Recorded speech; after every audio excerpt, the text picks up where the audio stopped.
If you're getting exhausted talking about USC football, at least the basketball team looked pretty good. Matthew Stafford has 2 weeks to find out if his hand works, and Lincoln Riley faces the music on Monday, but it sounded like a Michael Bublé concert. Good morning. I'm James. This is your daily dose of sports and snark for the greatest sports city in the world, Los Angeles. This is the faithful Angelenos Morning Report. So it is November 7, 2023. We have got an absolute megaton of stuff to get to. Can't wait to get through it so that I can go be with my wife. But until then, know that this is the place to be for LA sports. If you'd like being in the know about LA, click the like button. Click the subscribe button. There's a notification bell. Hit that. It'll let you know we drop new content. Sharing is caring. Let people know we exist. And by all means, comment, because it's always good when you're talking LA. So before we go through the news and notes, a look at the scoreboard. Last night, the Chargers left no doubt that they were there to snap the Jets' 3-game winning streak. They sacked Zach Wilson 8 times. 8. But we have to be real. Despite the fact that the Chargers won 26-7, both offenses looked nasty, even though Austin Eckler scored 2 touchdowns, and we will talk more about that in a minute. Once again, the Bolts are back to 500. LeBron James scored 30, but the Lakers slid under 500 after a 108-107 loss in Miami. Even worse, Anthony Davis left the game in the third quarter with spasms to his left hip and groin. Now, I don't know what to say about that. I rather enjoy spasms in my groin. But anyway, he said he should be able to play Wednesday in Houston. I admit I have never been super positive about the James Harden trade to the Clippers, but I don't want to make a snap judgment about that after one game. New York 111, Clippers 97. Harden scored 17 points in his Clippers debut. 21st ranked USC basketball wound up drubbing Kansas State 82-69. Boogie Ellis scored 24 points. Isaiah Collier adds 18 points in his debut. Bronny James did not play, and we'll talk about that in about a second as well. UCLA basketball 75, St. Francis 44. Not very Christian of the Bruins, but that's all right. Such is life. Adam Bona, no longer a defense-only guy, scores 28 points. The Bruins have won 26 consecutive home games. Pauley Pavilion's quite a fortress now. Meanwhile, today, no games involving LA teams, so let's get to the news. There was no way Bronny James was going to play last night in Vegas, because he hasn't even taken part in practice with the Trojans since he suffered cardiac arrest this summer. LeBron James out in Florida was telling reporters Monday that if a checkup later this month is clear, then his son could return to practice.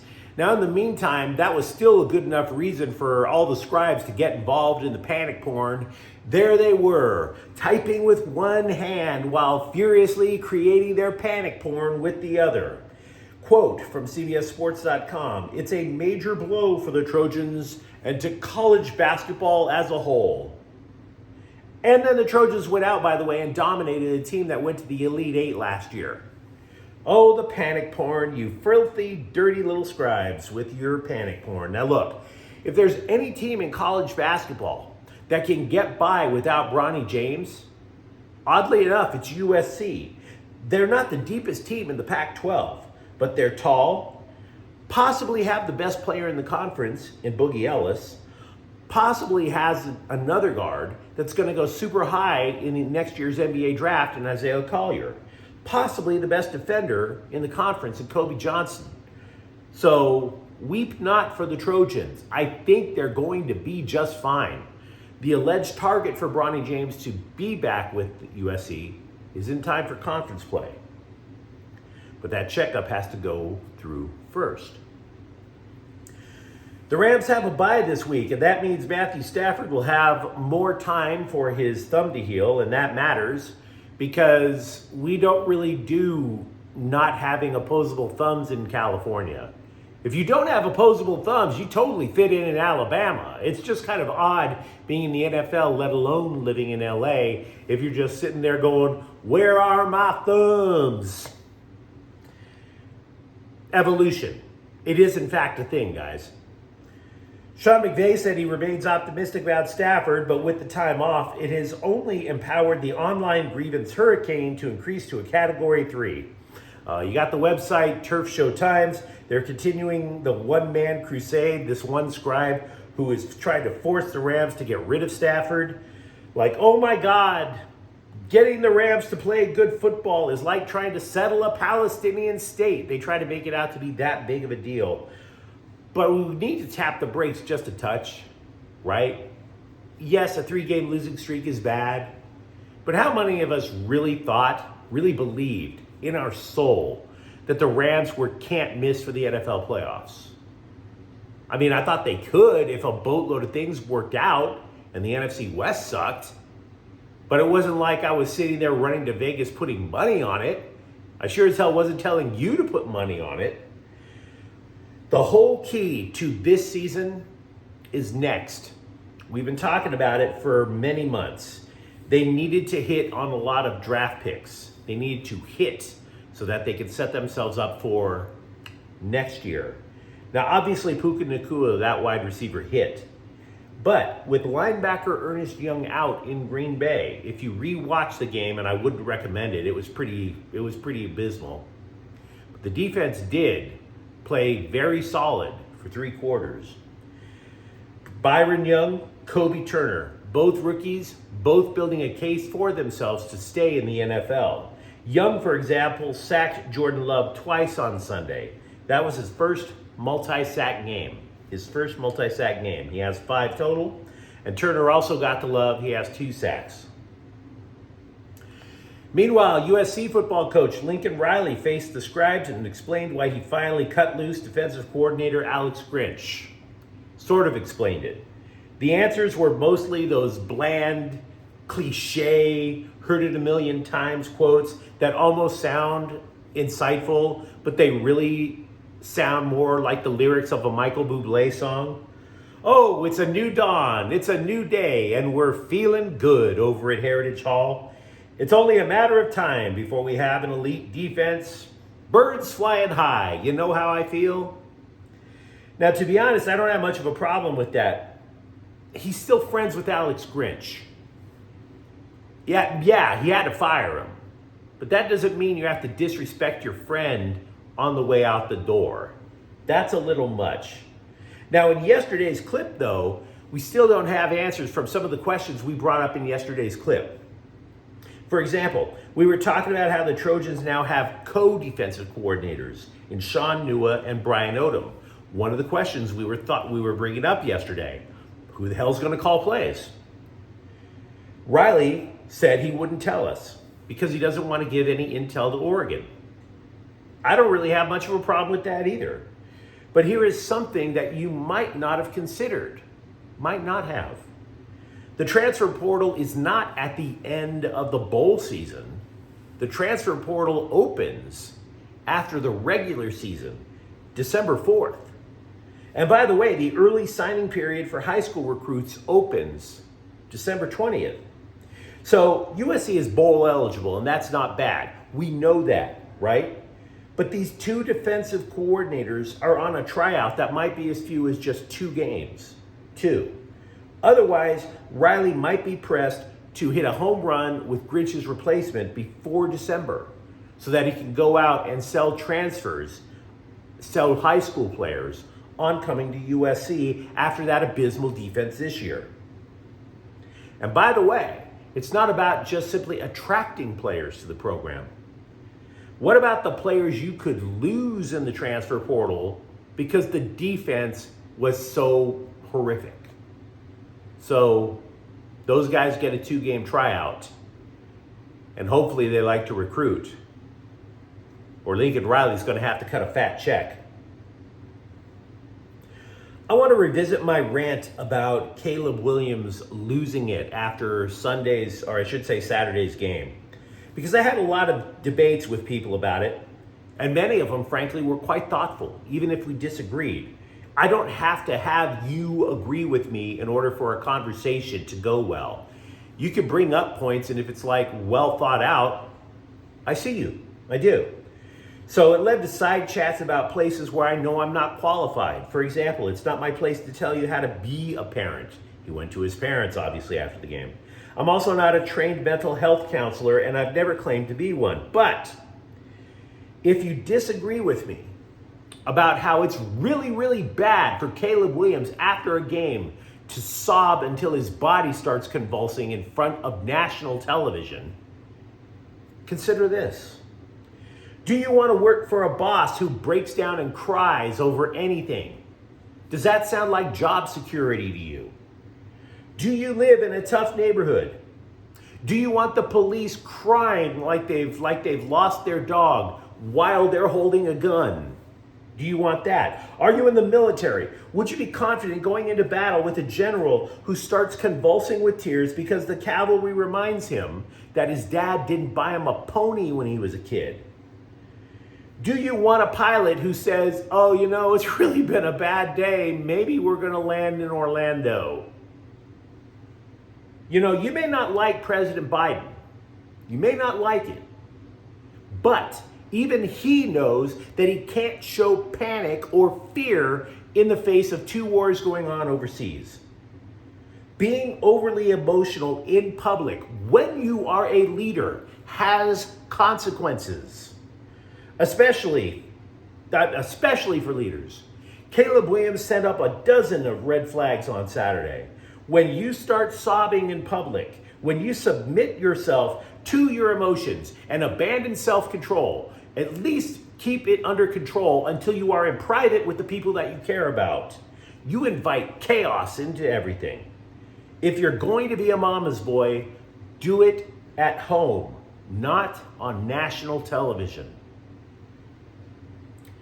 And I await your comments on that. But you tell me how much you would like those other people being in your life in really dangerous or life-altering situations. Salute Keenan Allen. He reached 10,000 receiving yards in last night's victory. That's a milestone for only 54 players in the NFL. And I'll add that the play that enabled him to reach that plateau is one of those plays that defines his career, because it's a heads-up, fundamentally sound play. Allen lines up deep in the slot in Tripp's bunch off to the right. His two other teammates, the receivers, were off to the right. They ran straight ahead, and that kind of provided Allen with a little bit of a screen to go off to the corner, kind of like a pick play. But Justin Herbert threw a bad ball. Herbert threw it over Allen's right shoulder. Allen was expecting it over the left. Dude made this lovely spinning catch, torquing his body, catching the ball mid-flight, mid-spin, and making sure not to land on his stomach when he came down, because otherwise, if he landed on his stomach, the ball would have popped out for an incompletion. That play was so Keenan Allen. So definitely applaud the man. That was a terrific effort. And it has to be a terrific effort from him, because I don't know how comfortable you should be today if you're a Chargers fan. Yes, you'd rather be where you are than, say, where the Rams are now. Terrific defensive effort. New York only rushed for 62 yards. But again, this whole thing was against a backup quarterback in Zach Wilson. And here's a stunner. Wilson actually outperformed Justin Herbert. Herbert passed for a career-low 136 yards. So my question to you is, how do the Bolts generate offense for the next 3 games without number 2 receiver Justin Palmer, who's on injured reserve? We already know Mike Williams is done for the year. The Chargers' offense right now is one thing. That is Herbert to Allen. That's it. Austin Eckler only rushed for 77 yards, guys. And after Allen, no other Chargers receiver caught more than 2 passes. The Chargers offense is extremely one-dimensional right now. ESPN reported 2 weeks ago, I should say they reported it yesterday, but 2 weeks ago, Tom Telesco, the GM, he told the team's defensive backs that signing J.C. Jackson to an $82.5 million contract was a mistake. And then he apologized to them, because the franchise kept giving Jackson chances even though it appeared he wasn't committed to the team. Sources told ESPN Jackson was lackadaisical in practice, pretty much uncoachable, but I have to tell you, I was left scratching what's left of the hair on my head because it was abundantly clear this is a hit piece on Jackson, pretty much authored by the Chargers. And how do we know this? Because we knew damn near all this stuff weeks ago, and yet it's coming out again? Really? We knew about why he refused to go into a game against the Raiders. We knew about the arrest warrant. You win that argument. Why are you dwelling on it? Why are you repeating it? Because the last time I checked, the dude was sent back to New England. Playing for the Patriots doesn't make you one of life's winners right now, guys. There's no reason to rub his face in it. It's over. Done. Multiple highly sought-after free agents received qualifying offers from their teams yesterday. I bring this up because most of those players have been linked to the Dodgers in the annual alleged spending spree. One of them is obviously Shohei Ohtani. The qualifying offer, should the players choose to accept it, is 1 year valued at a little more than $20 million. If the player refuses, signs with another team, then Team B has to give Team A draft compensation. If you've ever wondered how the Dodgers keep such a deep farm system while losing players in free agency, that's how they do it. Ohtani and others have till November 14th to decide what they're going to do with the contract offer. But one player, I should say two, but the first player that did not get a qualifying offer from the Dodgers is J.D. Martinez. This is according to the LA Times. You could interpret that any number of ways, but the most obvious way is that Ohtani can only DH next year due to Tommy John elbow surgery. He'd be able to swing a bat but not throw. So this is only one more reason to believe the Dodgers are preparing an offer. Another interpretation, though, which is just as valid, could be that the Dodgers are trying to negotiate Martinez's price down. His salary last year was only $10 million. This would be doubling it. Even if the Dodgers strike out on both Ohtani and Martinez, this is what made retaining Max Muncy a clever idea. You could move Muncy to DH if you miss out on both, and then utilize the payroll that you save in other manners to fill out the roster. Another player that did not get a qualifying offer is Clayton Kershaw. But that's not a slap to the face to the surefire Hall of Famer. The Dodgers didn't do it because what they wanted to do is not put any pressure on Kershaw. He just had shoulder surgery. There has been talk about him possibly retiring. They don't want to force the issue. It's something they've done for the last couple of years. If you watched the Lakers game last night, you might have noticed they were down to 6 active players during Monday's game. 6. We mentioned Davis's injury. They also had a number of players who were already out before with injuries. And D'Angelo Russell then decided to step on a rake in front of everybody. He got kicked out of the game. Lakers.com reported Russell thought a Heat player kicked a pass, which led to a fast break for Miami. So Russell started complaining and he got 2 quick technicals. And the Lakers lose by 1. Somehow, this guy completely forgot. Slow clap for D'Angelo Russell. You have multiple players out with injury. You barely have enough to field enough guys on the court. Someone on the Heat thinks he's Lionel Messi, and then all of a sudden you get run. Slow clap for D'Angelo Russell. Very smart.